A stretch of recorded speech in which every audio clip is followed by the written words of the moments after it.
Hi everyone, I'm Alan Lai here. Are you excited about what I'm going to share you today? If yes, let's start. Today, I'm going to show you about digital pressure switch. Alright, why is it so frequently used in the market and how it benefits pneumatic system and make pneumatic system more stable? I believe you know that pneumatic is driven by the compressor air and pneumatic system need a sufficient compressed air to ensure it is stable. Right? Tell a story. In year 18 and 19, every machine will have an air receiver tank to receive the compressor air and distribute to pneumatic system. So this can ensure you have sufficient air for your valve and cylinder even though the incoming air is not stable. If without the air receiver tank and incoming air pressure is not stable, it will cause the cylinder slow or even the cylinder will bang to each other. Nowadays, digital pressure switch can solve it all. It can preset two pressure. Once the incoming pressure reaches the stable pressure, it will give a signal to PLC. For example, you can set 4 bar as a stable pressure. Once the 4 bar is reached, you give a signal to PLC and the machine works.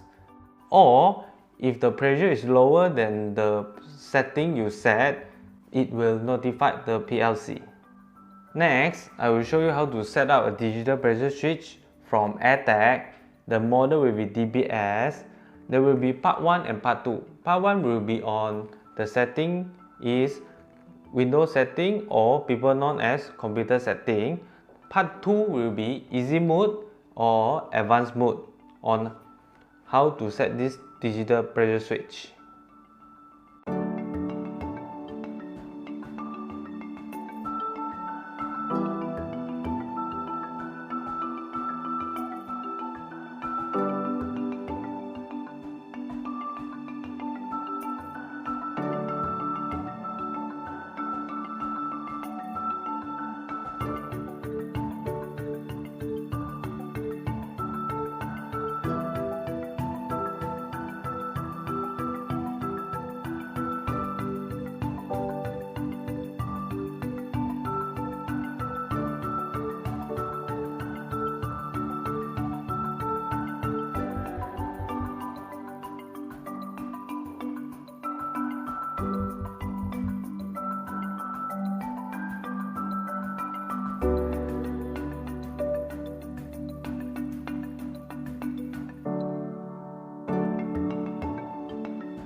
Normally, digital pressure switch is installed after filter or on the filter regulator. If you don't know about air preparation unit, you may visit here or give me some support and subscribe here. Alright, last will be thank you for watching and goodbye.